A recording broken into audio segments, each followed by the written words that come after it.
أعوذ بالله من الشيطان الرجيم. بسم الله الرحمن الرحيم. ونعوذ بالله من شرور أنفسنا ومن سيئات أعمالنا، من يهده الله فلا مضل له ومن يضلل فلا هادي له، وأشهد أن لا إله إلا الله وحده لا شريك له، وأشهد أن محمدا عبده ورسوله. أما بعد، فإن خير الحديث كتاب الله، وخير الهدي هدي محمد صلى الله عليه وسلم، وشر الأمور محدثاتها، وكل محدثة بدعة، وكل بدعة ضلالة، وكل ضلالة في النار. رب اشرح لي صدري ويسر لي أمري واحلل عقدة من لساني يفقهوا قولي. رب أعوذ بك من همزات الشياطين وأعوذ بك رب أن يحضرون. أعوذ بالله السميع العليم من الشيطان الرجيم. والذين لا يدعون مع الله إلها آخر ولا يقتلون النفس التي حرم الله إلا بالحق ولا يزنون ومن يفعل ذلك يلقى أثاما يضاعف له العذاب يوم القيامة ويخلد فيه مهانا إلا من تاب وآمن وعمل عملا صالحا.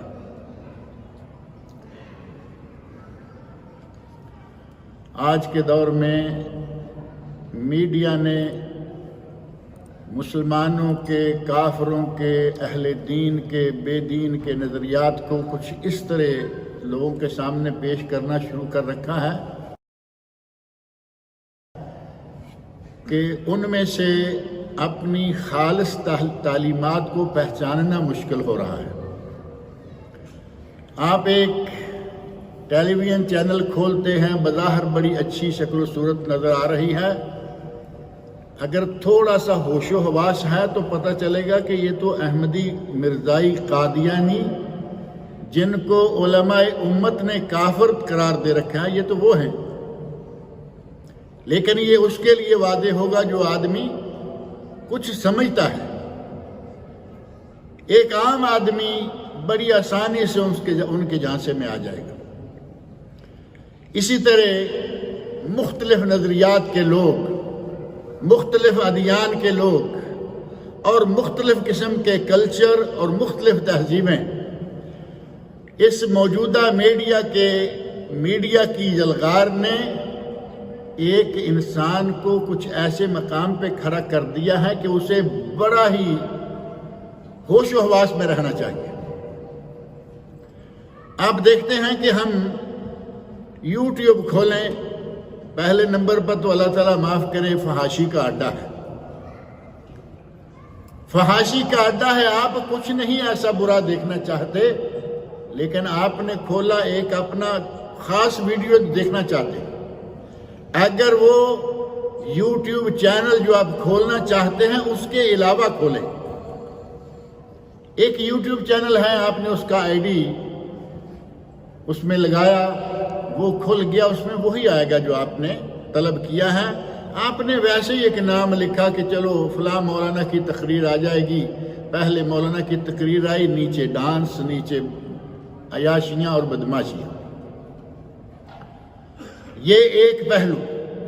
دوسرا پہلو یہ کہ آپ کو بڑی خوبصورت شکلیں، اسلامی شکل و صورت اور دیکھنے میں بڑے بھلے معلوم آنے والے لوگ نظر آئیں گے کہ آج یہ ان کا ویڈیو آیا ہوا ہے.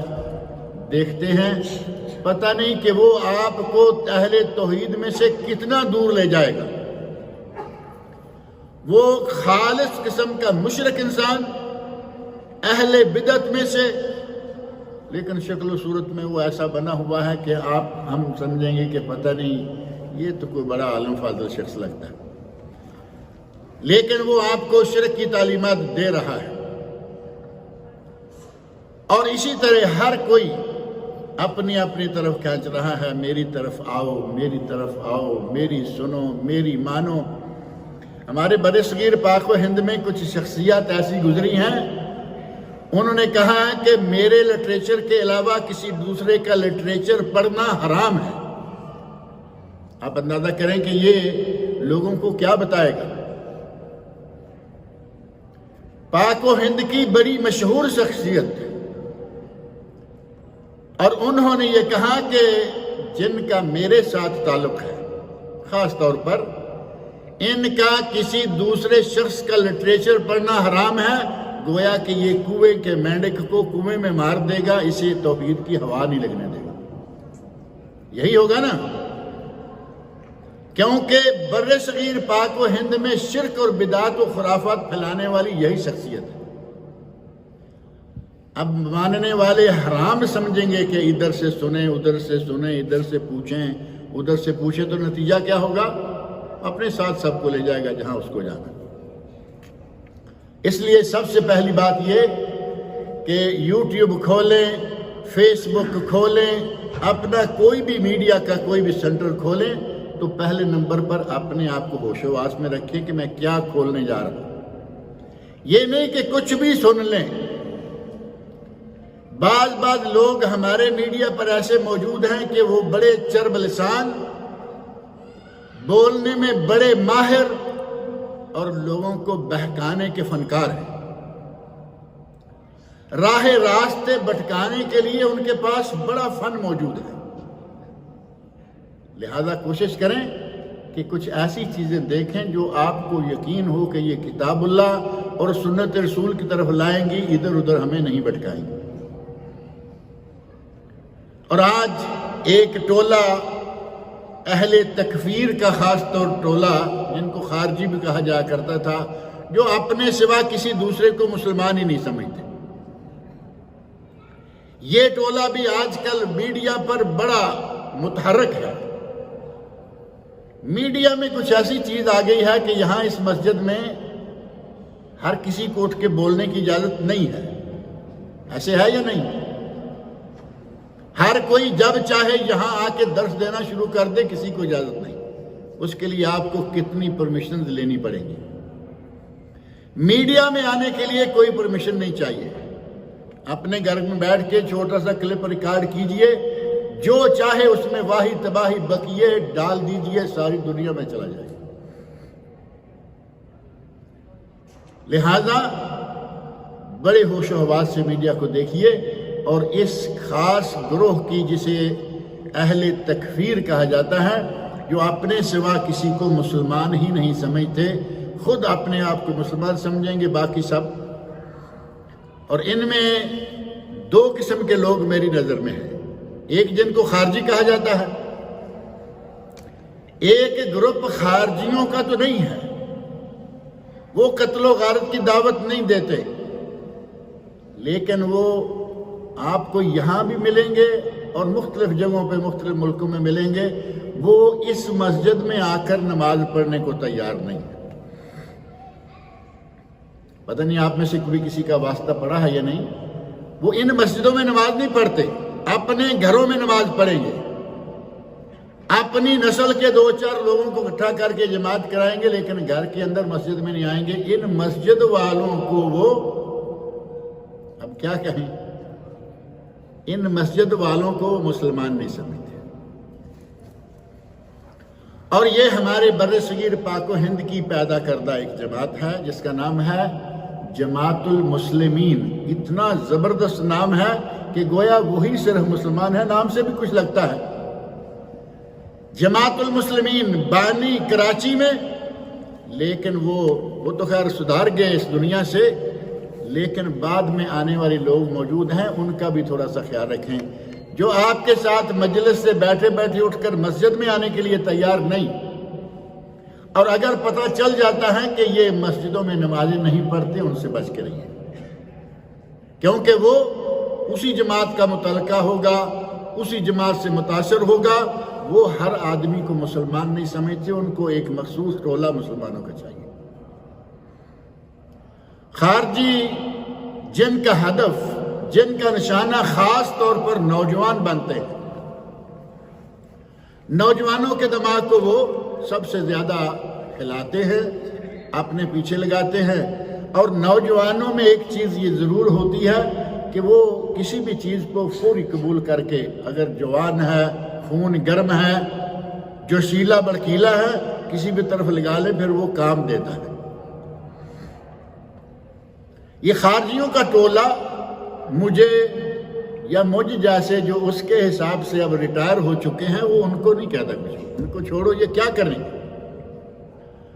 ان کو وہ نوجوان چاہیے جن کو کہے کہ وہ بیلٹ پہن لو، تباہ کن بیلٹ پہن لو اور جاؤ، جائے گا، بھاگتا ہوا نکل جائے گا۔ اسے جنت کا لالچ دیا گیا، کہا گیا کہ تم اگر مارے گئے تو سیدھے جنتی۔ جنتی تو ہم سب کو چاہیے نا، جنت تو چاہیے، ہم سب جنت میں تو جانا چاہتے ہیں یا نہیں؟ ہم سب کی خواہش ہے کہ جنت میں جائیں، اور نوجوانوں کو تو بہت زیادہ جب یہ کہا جائے کہ 70 حوریں ملیں گی، جوانی کے عالم میں یہ ایک اور بہت بڑا لالچ وہ دیتے ہیں، 70 حوریں ملیں گی جنت میں، ہمارے کہے پہ چلو، اگر ایسا ہوا تو سیدھے جنت میں۔ نوجوان ان کے پیچھے فوراً لگ جاتے ہیں۔ انہی کے نتیجہ میں کچھ عرصہ پہلے امت اسلامیہ بڑی مشکلات میں مبتلا رہی، آپ لوگوں سے پوشیدہ نہیں ہے۔ یہاں بم بلاسٹ ہو رہا ہے، وہاں بم بلاسٹ ہو رہا ہے، یہاں کسی نے خود کش حملہ کر لیا، یہاں خود کش کار لے کے کار کو بلاسٹ کر لیا، گاڑی کو بلاسٹ کر لیا۔ کسی بھی طریقے سے بلاسٹ کرنے کے لیے وہ لوگوں کو ترغیب دلاتے رہے اور یہ کام ہوتا رہا۔ پہلی بات یہ کہ کیا اپنے آپ کو قتل کر لینا کوئی ایسی بات نہیں ہے، یعنی بلاسٹ کرنے کے لیے جاتا ہے اسے یہ تو معلوم ہے کہ جو میں نے بیلٹ پہن رکھی ہے، میں اس کو جب اس کی پن کھولوں گا یہ مجھے سب سے پہلے پھوڑے گی اور بعد میں دوسرے لوگوں کو کچھ کہے گی۔ کیا خودکشی اسلام میں جائز ہے؟ یہ زندگی اللہ رب العزت نے دی ہے اور اس زندگی کو استعمال کرنے کا ہمیں حق اللہ نے دیا، صرف اس حال میں کہ ہم کسی بھی طرح اسے اپنی مرضی سے استعمال نہیں کریں گے، بلکہ ہم اسے اللہ اور اللہ کے رسول کی مرضی کے مطابق استعمال میں لائیں گے۔ خودکشی کرنے والا آدمی جو ہے وہ اپنی مرضی اختیار کر رہا ہے، وہ چاہ رہا ہے کہ میں جیسے کیسے بھی ہے مجھے حوریں چاہیے۔ مجھے ایک واقعہ یاد آ رہا ہے ہمارے یہاں جبیل کا، قاری نعیم صاحب رحمۃ اللہ علیہ جبیل میں ایک بڑے متحرک قاری صاحب تھے، اور وہاں جو قاعدہ بحریہ ہے نیول بیس، اس میں ان کے ہزاروں شاگرد چھوٹے بڑے، اور بڑا کام کیا اور بڑے اہل توحید میں سے تھے۔ ایک مشرک صاحب، مشرک پیر صاحب، صرف صاحب کہنا کافی نہیں، پیر صاحب تھے، انہوں نے کسی نوجوان کو تیار کیا اور اتنا پالش کیا کہ تمہیں اگر اس کو مار دو تمہیں سیدھا یہ قتل کریں گے، سیدھا جنت جاؤ گے، 70 حوریں ملیں گے۔ واقعہ طویل ہے، اس نے قتل کر دیا قاری صاحب رحمۃ اللہ علیہ کو، فیصل آباد پاکستان کے تھے وہ۔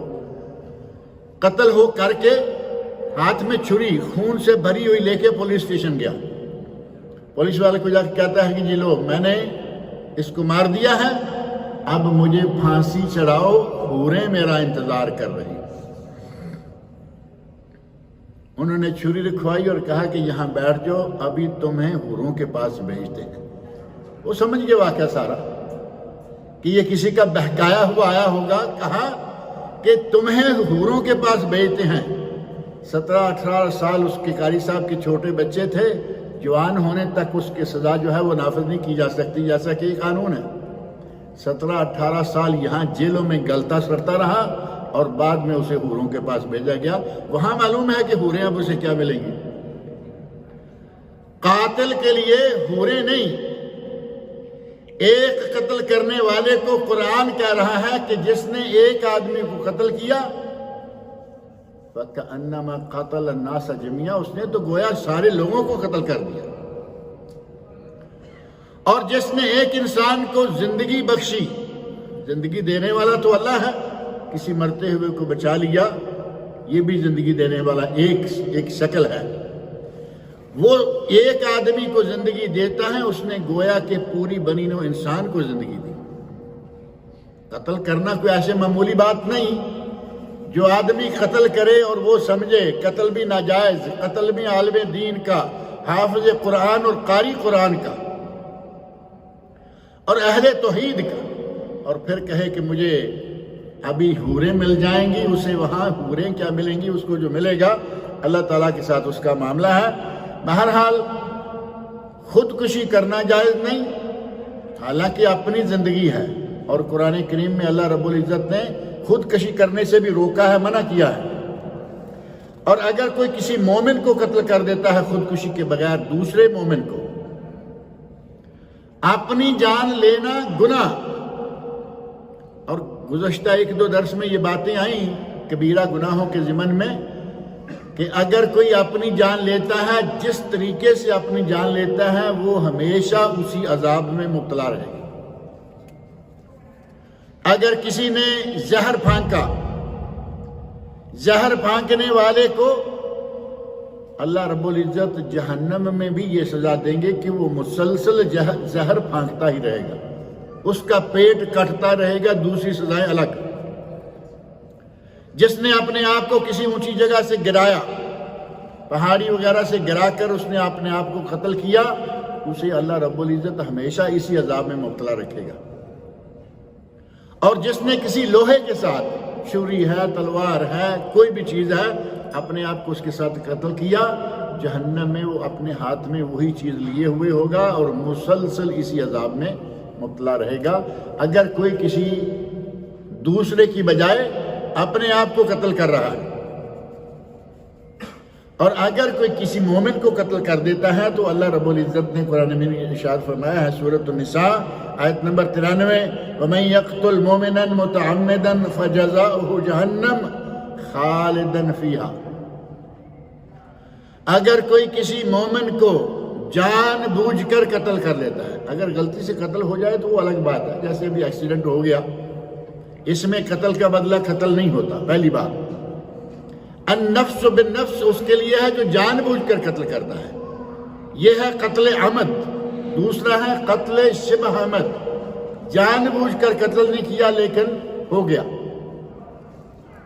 اور ایک ہے قتل خطا، غلطی سے قتل ہو، اسے پتہ بھی نہیں کہ میں اس کو قتل کرنا چاہتا ہوں، یہ مجھ سے ہو جائے گا، گاڑیاں لگیں، ایکسیڈنٹ ہو گیا، آدمی ایک دوست کے ہاتھوں مارا گیا، تو اس پہ قتل کا بدلہ قتل یا النفس بالنفس نہیں ہے۔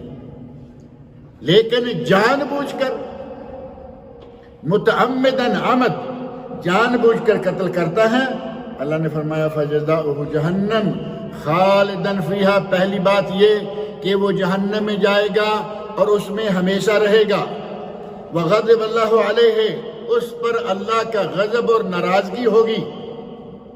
وَلَعَنَهُ، اور اللہ کی لعنتیں برستی رہیں گی۔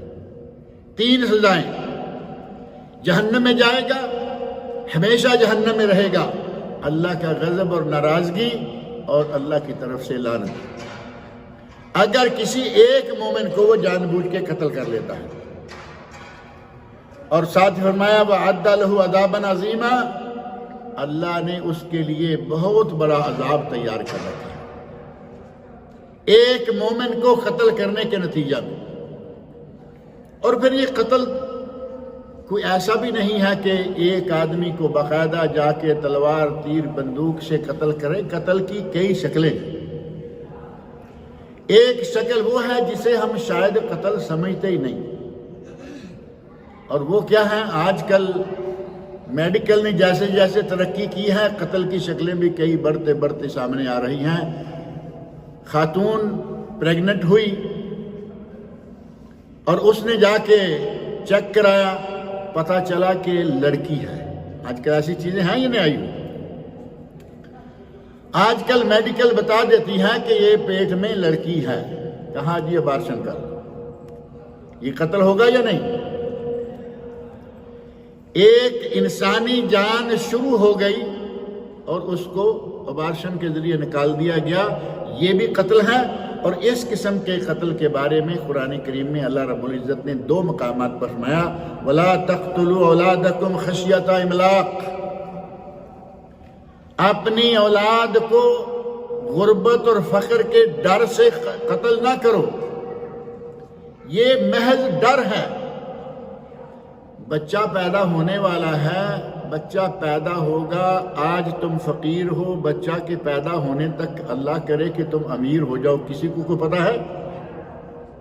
خشیت املاک، صرف یہ ڈر ہے کہ کہیں ہم فقر میں ہوں گے، بچے کو کیسے پالیں گے، بچے کی تربیت کیسے کریں گے، بچے کی پڑھائی لکھائی کیا اب کیسے کرنا ہے، اندیشہ ہے دور پار، کوئی حقیقی خطرہ نہیں ہے، دور پار کے اندیشوں کے نتیجہ میں بچے کا وارث نکلا۔ یہ جو محض خشیت املاک سے قتل کرتے ہیں، اللہ رب العزت فرماتے ہیں نحن نرزقہم وَإِيَّاكُمْ، انہیں بھی ہم رزق دیں گے جنہیں تم قتل کرنے جا رہے ہو، اور تمہیں بھی رزق دیتے ہیں، یعنی تمہیں رزق دے رہے ہیں، جو بچہ پیدا ہوگا اسے بھی رزق ہم دیں گے۔ اور قرآن کریم میں اللہ رب العزت نے وعدہ کر رکھا ہے وَمَا مِن دَابَّةٍ فِي الْأَرْضِ إِلَّا عَلَى اللَّهِ رِزْقُهَا، روئے زمین پر کوئی ایسا جاندار نہیں ہے کہ اللہ نے اس کا رزق اپنے ذمہ لے رکھا ہے، تمہیں کس چیز کی پریشانی؟ موجودہ فیشن کا برا ہو کہ اس نے مسلمان عورتوں کو بھی، مسلمان مردوں کو بھی پھنسا لیا، جی ہم دو ہمارے دو، چھوٹا کنبا بڑی خوشحالی، عجیب و غریب کے نعروں کے پیچھے ہم لگے ہوئے ہیں۔ یہ جن لوگوں نے نعرے بنائے تھے آج وہ ان نعروں سے توبہ کر کے واپس آ رہے ہیں۔ آپ نے بعض خبریں سنی ہوں گی کہ بعض ملکوں میں اگر کوئی عورت زیادہ بچے پیدا کرتی ہے تو اس کو باقاعدہ انعام دیے جا رہے ہیں، بچوں کی کفالتیں کی جا رہی ہیں، تعلیم کا خرچہ، کھانے پینے کا خرچہ، فیڈر پیمپر تک کے اخراجات گورنمنٹ دے رہی ہے۔ پہلے انہوں نے اس معاملے کو روکا، اب وہ توبہ طائب ہو گئے اور مسلمان اس طرف لگ گئے۔ ایک سال میں لاکھوں ابارشن، لاکھوں، اور مسلمانوں میں، کافروں میں صرف ہوں تو کافر جانے اور ان کا کام جانے، یہ مسلمانوں میں ہو رہا ہے۔ اللہ نے فرمایا کہ اگر محض خطرہ، فقر کا خطرہ ہے، اس نتیجہ میں انہوں نے قتل کر دیا، ان قتلہم کان خطئا کبیرا، ان کا قتل بچوں کا، اس طرح بچوں کا قتل کرنا یا بچہ پیدا ہو گیا قتل کرنا، جیسا کہ بچیوں کو قتل کیا جا کرتا تھا عہد جاہلیت میں، یہ بہت بڑی خطا، بہت بڑا گناہ ہے۔ یہ سورہ بنی اسرائیل یا سورۃ اسراء کی آیت نمبر 31 ہے، جبکہ دوسرے مقام پر سورۃ الانعام میں اللہ رب العزت نے ارشاد فرمایا وَلَا تَقْتُلُوا أَنفُسَكُمْ وَلَا تَقْتُلُوا أَوْلَادَكُمْ مِنْ إِمْلَاقٍ، پہلی آیت میں تھا خشیت املاک، محض ڈر ہے، خطرہ ہے، اندیشہ ہے کہ کہیں فقر نہ آ جائے، اور اس آیت میں ہے کہ واقعی تم میں فقر ہے، بیماری، غربت، یہ اور وہ موجود ہے۔ پریگننسی ہوئی، ابارشن کی سوچ لی، اللہ رب العزت فرما رہے ہیں کہ تم نے اگر غربت کے ڈر سے بچوں کو قتل کیا، نحنو نرزقکم وإیاہم، ہم تمہیں رزق دے رہے ہیں، انہیں نہیں دیں گے، تمہیں رزق دے رہے ہیں، انہیں بھی رزق دیں گے۔ اور ایک بات ہمارے یہاں پاک و ہند میں، ہماری اردو میں یہ زیادہ مشہور ہے کہ رزق کا معنی روزی اور روٹی، یہی ترجمہ کیا جاتا ہے، حالانکہ رزق کا معنی صحت اس میں شامل ہے، روزی روٹی اس میں شامل ہے، خوشحالی کی جتنی بھی اشیاء ہے وہ ساری رزق میں شامل ہے، حتیٰ کہ اولاد دینے کو اللہ نے رزق دینا قرار دیا ہے، اولاد دینے کو رزق کہا ہے۔ رزق یہی نہیں کہ کھانے پینے کی چیز ہے، اللہ رب العزت فرما رہے ہیں نحن نرزقکم وإیاہم، ہم تمہیں رزق دے رہے ہیں تو انہیں بھی رزق دیں گے۔ محض رزق کے خوف سے اپنے بچے کو، اپنا بچہ ہے نا، اپنے بچے کو قتل کرنا خطأ کبیرہ، یہ بہت بڑا گناہ ہے۔ اور اگر کسی کو بچے کو اپنی جان لیتا ہے تو گناہ، اپنے بچے کی جان لیتا ہے تو گناہ، اور اگر اس قسم کے ٹولوں کے پیچھے لگ کر دوسروں کی جانیں لینا شروع کر دیتا ہے، مسلمان آپس میں ایک دوسرے کو مارنا شروع ہو جائیں، خانہ جنگی میں تو یہی ہوتا ہے نا، عموماً مسلمان کو مار رہے ہیں، ایک پارٹی چاہتی ہے میری حکومت کو، دوسری چاہتی ہے میری حکومت ہو۔ مسلمان آپس میں بھی اس طرح قتل کرتے ہیں۔ خانہ جنگی، ہمارے افغانستان کی خانہ جنگی مشہور ہے، ایک عرصہ تک آپس میں قبائل لڑتے رہے۔ اسی طرح مختلف علاقوں میں، مختلف ملکوں میں یہ ہوتا ہے۔ اگر مومن مسلمان آپس میں ایک دوسرے کو قتل کرنا شروع کر دیں تو یہ بہت ہی بڑا گناہ ہے، تباہی ہے۔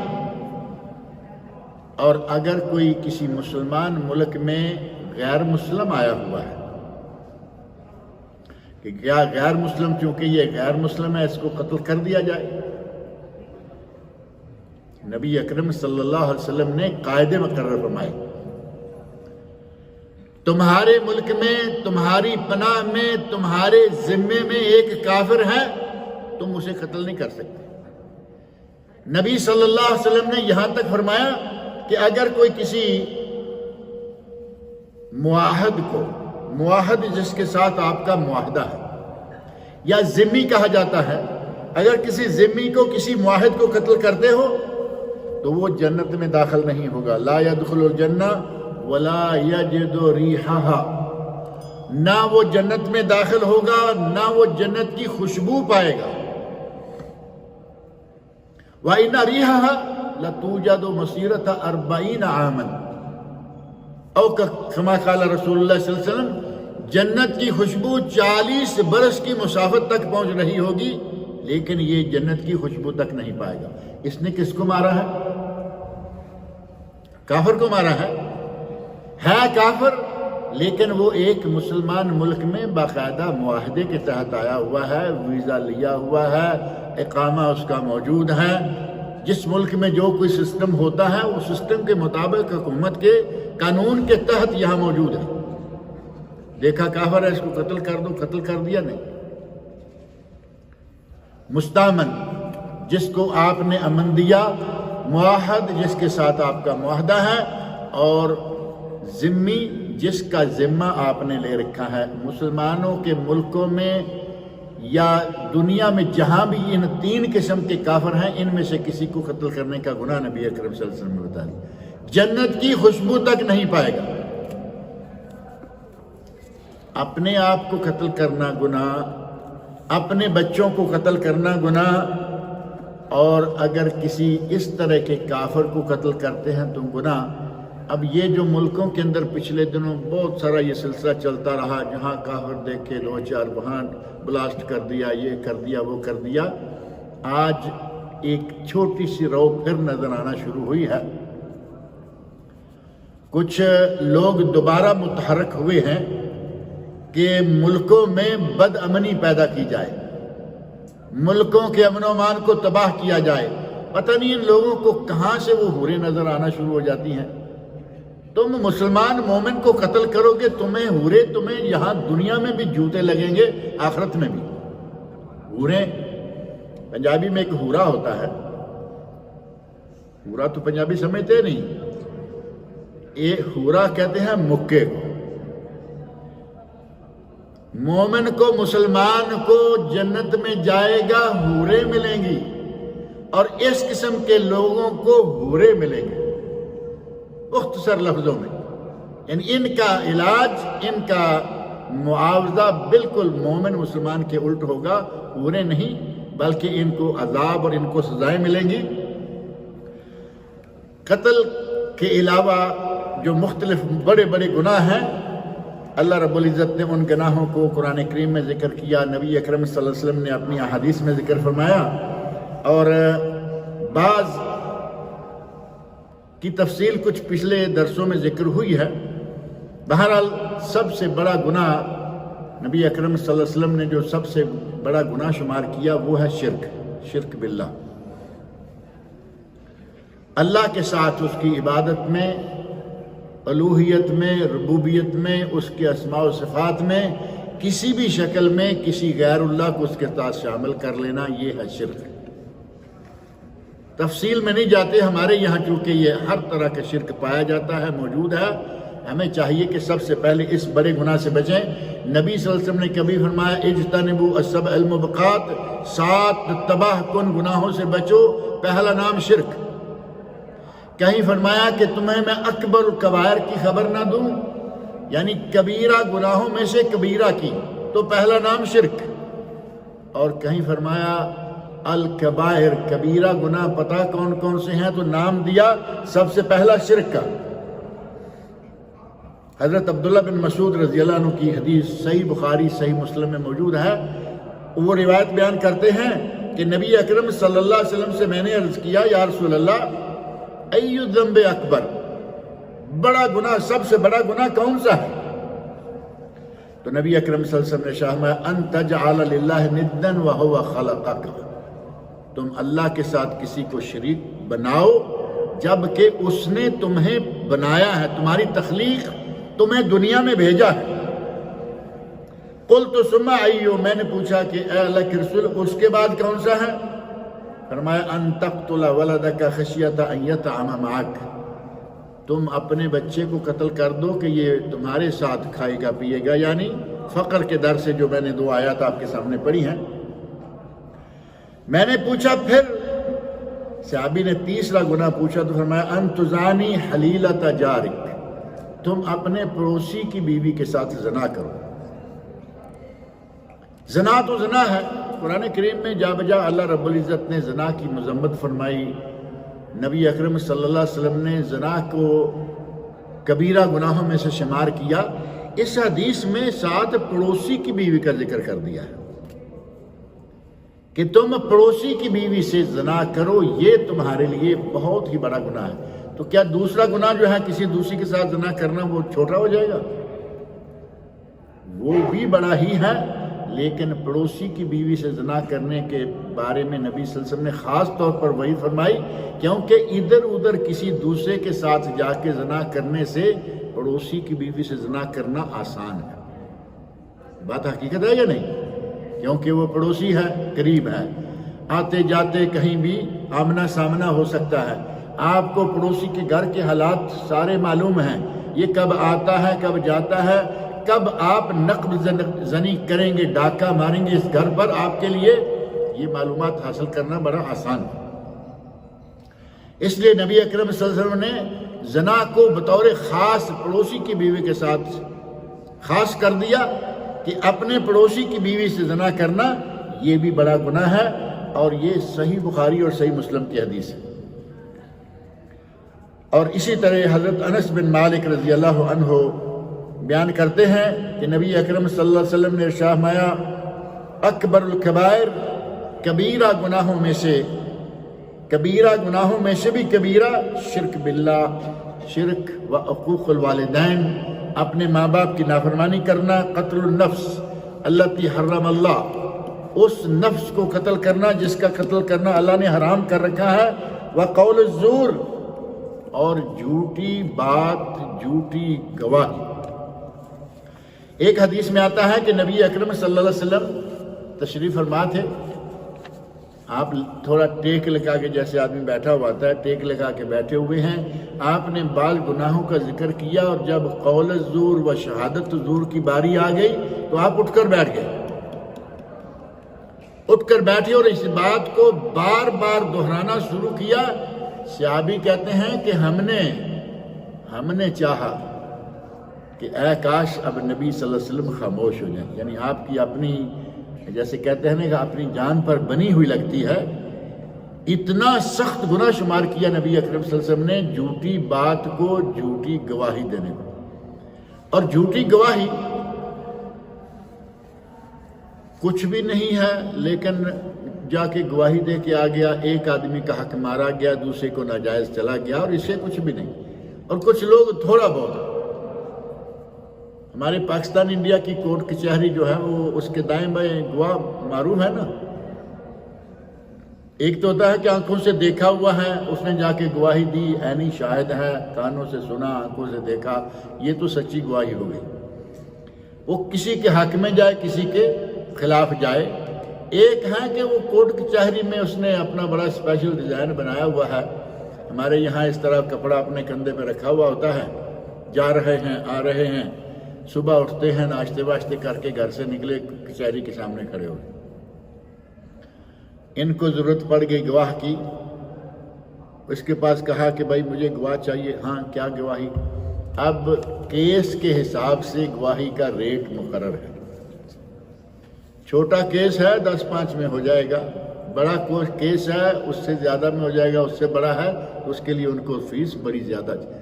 اس قسم کے گناہ کرنے والوں کے اللہ کے نبی صلی اللہ علیہ وسلم فرماتے ہیں یہ کبیرہ گناہ، حتیٰ کہ یہ بات ارشاد فرماتے ہوئے آپ لیٹے ہوئے یا ٹیک لگائے بیٹھے ہوئے آپ اٹھ کر سیدھے ہو کر بیٹھ گئے. ہمارے کوٹوں کچہریوں میں میرا خیال ہے آپ کے یہاں بھی کچھ ایسے حالات ہوں گے. پاکستان انڈیا تو ایک ہی ملک ہے نا، ایک ہی ملک تھا، اسلامی حکومت رہی بہت عرصہ. میرا خیال ہے اب بھی اسلامی حکومت ہو جانی چاہیے یا نہیں انڈیا میں؟ انشاءاللہ تعالی اللہ پاک حالات لائے کہ یہ پہلے کی طرح مسلمانوں کی حکومت ہو، اور مسلمانوں کے لیے جو کہ دنیا بھر میں جو حکومتیں ہیں وہاں کم از کم اپنی عبادتوں کی آسانی تو ہے نا، کوئی مشکل نہیں ہے، مسجدوں میں کوئی خطرہ نہیں. وہاں کبھی کسی مسجد کو گرا رہی ہے، بابری مسجد معروف کیس ہے. کسی مسلمان ملک میں اس طرح تو نہیں ہو رہا نا کہ دوسرے مذہب کا لوگ آئے. انڈیا میں ہی مسجدیں کچھ دوسرے مذہب والوں نے بھی گرائیں، مسلمانوں کی مسجدیں مسلمانوں نے. اور ابھی ایک تازی خبر آئی ہے، ابھی کچھ خبریں پہلے تھی، ایک خبر ابھی تازی آئی ہے کہ ایک گروپ والوں نے دوسروں کی مسجد گرا دی. اور عام طور پر جو پچھلے واقعات ہوئے ہیں، ایک واقعہ پاکستان کا بھی ہے پشاور سائڈ کا، اور 2-3-4 واقعات انڈیا کے ہیں. یہ آپس میں مسلمان ہی گرا رہے ہیں، اور جہاں بھی گرائی گئی جلائی گئی مسجد پاکستان والوں نے جلا دی، حد کر دی. اور مسجد جل رہی ہے، جلانے والے دیکھ رہے ہیں، اور اندر قرآن کریم جل رہے ہیں. کسی نے کہا وہ اللہ کے بندو قرآن کریم بھی تو کہتا ہے جلنے دو، یہ سعودی قرآن ہے، جلنے دو یہ سعودی قرآن ہے. اتنی گھٹیا ذہنیت کے مالک لوگ موجود ہیں، اپنے آپ کو مسلمان بھی دھڑلے سے کہلاتے ہیں. آگ لگا دی گئی، وہاں مسجدیں گرائی جا رہی ہیں. بہرحال اگر ملک اسلامی ہو گیا، انشاءاللہ ہو جائے، تو انشاءاللہ اس قسم کے واقعات کم از کم بابری مسجد ٹائپ اور مسلمانوں کو جہاں چاہیں قتل و غارت. اب ہندو مسلم فسادات ہیں، اس طرح کے فسادات الحمدللہ اسلامی ملکوں تک نہیں ہے نا کہیں بھی. یہ صرف وہاں چونکہ حکومت ان کی ہے اور مسلمانوں کی بہت بڑی کثرت موجود ہے. ان حالات میں وہ جب چاہتے ہیں مسلمانوں پہ دعویٰ بول دیتے ہیں. غرض یہ کہ یہ قتل و غارت مسلمانوں کا آپس میں ہو، کافروں کو قتل کریں جو مستامن یا معاہد یا ذمی ہیں، اپنے آپ کو قتل کریں، اپنے بچوں کو قتل کریں، کسی بھی اعتبار سے قتل کریں. یہ قتل و غارت جو ہے یہ انسانیت کے لیے حتیٰ کہ فصلوں کے لیے تباہی کا باعث ہے، اور اسی کے نتیجہ میں دنیا سے برکتیں اٹھ جاتی ہیں. اگر کسی ملک میں قتل و غارت زیادہ ہو جائے، آپ محسوس کر سکتے ہیں وہاں برکتیں کیا رہیں گی. وہاں مسجدوں میں بیٹھ کر نمازیں پڑھنے کے لیے لوگ پریشان ہو جاتے ہیں کہ پتہ نہیں ابھی کو آئے گا اور دعویٰ بول دے گا. دنیا سے امن و امان ختم، برکتیں ختم، اور اللہ رب العزت کی طرف سے جو عذاب ہیں، جو سزائیں ہیں وہ الگ. اور مومن جب تک کسی قتل کا ارتکاب نہیں کرتا تب تک اس کی حالت جو ہے وہ اسلام میں کچھ بہتر رہتی ہے. صحیح بخاری میں حضرت عبداللہ بن عمر رضی اللہ عنہ فرماتے ہیں لا یزال المومن فی فسحہ، مومن جو ہے وہ تب تک دین میں کچھ بہتر حالت میں رہتا ہے. کب تک؟ ما لم یصب دمن حراما، جب تک کہ وہ کسی کو قتل نہ کر دے، ناجائز قتل کر دے، تب تک اس کی کچھ بدلہ. سمجھ لیں کہ قتل کر لیا اس نے، اب اس کی حالت میں اسلام کے دین کے اعتبار سے اس کی حالت جو ہے وہ بہت پتلی ہو جائے گی. اور سنن ترمذی میں ایک حدیث ہے لزوال الدنیا، یہ پوری دنیا تباہ ہو جائے، اللہ کو اتنا اس بات میں نہیں ہے جتنا کہ احون علی اللہ من قتل رجل مسلم، ایک مسلمان کا قتل اللہ کے نزدیک اتنا بڑا گناہ ہے کہ پوری دنیا ختم ہو جائے اللہ کو اس کی پرواہ نہیں جتنی اس قتل کی پرواہ ہے۔ اس قتل و غارت کے نتیجہ میں جو کچھ ہم آج کل دیکھ رہے ہیں یہ اور پچھلے دنوں میں تھا بہت زیادہ، اللہ کرے کہ یہ سلسلہ ہمارے مسلمان نوجوانوں کو سمجھ آ جائے کہ یہ گناہ ہے، بہت بڑا گناہ ہے، اور سب سے پہلے قیامت کے دن جو حساب لیا جائے گا وہ ہوگا خون کا حساب۔ نبی اکرم صلی اللہ علیہ وسلم کی صحیح بخاری اور صحیح مسلم میں حدیث ہے، اول ما یقضی بین الناس یوم القیامہ فی الدماء، قیامت کے دن جو سب سے پہلا فیصلہ ہوگا وہ خون کا ہوگا۔ ایک حدیث آپ نے اور بھی سنی ہوگی، اول ما یحاسب بہ العبد یوم القیامہ الصلاۃ، قیامت کے دن سب سے پہلے بندے کا جو حساب کتاب لیا جائے گا وہ نماز کا ہوگا۔ اگر نماز صحیح ہو گئی تو آگے کا معاملہ بھی صحیح ہو گیا، اگر نماز کا کیس ہی اٹک گیا تو سمجھے کہ آگے کا بھی اٹک جائے گا۔ یہ حدیث ہے۔ اب یہ دو حدیثیں الگ الگ ہو گئی، ایک میں ہے کہ خون کا حساب پہلے لیا جائے گا اور دوسری میں ہے کہ نماز کا حساب پہلے لیا جائے گا۔ دونوں میں کوئی تعارض نہیں، صرف تھوڑا سا عقل سے کام لیا جائے تو آسانی ہو جاتی ہے۔ نماز حقوق اللہ ہے، نماز اللہ کا حق ہے، وہ تو کسی کے لیے نہیں ہے نا، وہ تو ہم اللہ کے لیے پڑھتے ہیں۔ حقوق اللہ میں سے سب سے پہلے حساب ہوگا نماز کا، اور قتل و غارت، گالی گلوچ، مار پیٹ یہ حقوق العباد میں آتا ہے، بندوں کے حقوق ہیں۔ بندوں کے حقوق میں سے سب سے پہلا جو معاملہ آئے گا وہ خون کا آئے گا۔ اگر کسی نے کسی کو قتل کیا ہے تو اس کی باز پرس ہوگی، اور قتل کرنا بہت بڑی بات ہے۔ گزشتہ ایک دو درسوں میں یہ بات بار بار آئی کہ مسلمان کا مسلمان کی طرف کسی لوہے سے اشارہ کرنا بھی گناہ ہے۔ قتل کا ارادہ کچھ بھی نہیں، محض مذاق کے طور پر یا جیسے کہتے ہیں ترا نکالنے کے لیے، ڈرانے کے لیے اچانک ایسے کوئی نہ کوئی سامنے کر دی، پسٹل ہے، چھری ہے، کچھ بھی ہے، ایسے لوگوں کے بارے میں صحیح بخاری اور صحیح مسلم میں حدیث موجود ہے، لا یشر احدکم الی اخیہ بالسلاح، کوئی شخص اپنے مسلمان بھائی کی طرف اسلحہ سے اشارہ نہ کرے۔ چھری اسلحہ ہے یا نہیں؟ چھری سے بڑے قتل ہوتے ہیں۔ جتنے لوگ زیادہ خود پہلے اپنے قتل کیا کرتے تھے چھری سے کرتے تھے، دوسروں کا قتل چھری تلوار سے ہوتا تھا۔ یہ پسٹل بندوقیں تو آج نکل آئی ہے نا۔ نبی صلی اللہ علیہ وسلم فرماتے ہیں کہ کوئی شخص اپنے بھائی کی طرف کسی اسلحہ سے اشارہ نہ کرے، فَإِنَّهُ لَا يَدْرِي أَحَدُكُمْ لَعَلَّ الشَّيْطَانَ يَنزِغُ فِي يَدِهِ، تم میں سے کوئی نہیں جانتا کہ شیطان کسی کے ہاتھ میں چوکا مار دے، فَيَقَعُ فِي حُفْرَةٍ مِّنَ النَّارِ، سامنے والا قتل ہو جائے اور یہ جہنم کے گڑھے میں جا گرے۔ یعنی اس نے محض ہنسی مذاق کے طور پر سیدھا کیا، پسٹل ہی لے لیجئے، ارادہ نہیں، کچھ نہیں، بس ایسے سیدھا کیا۔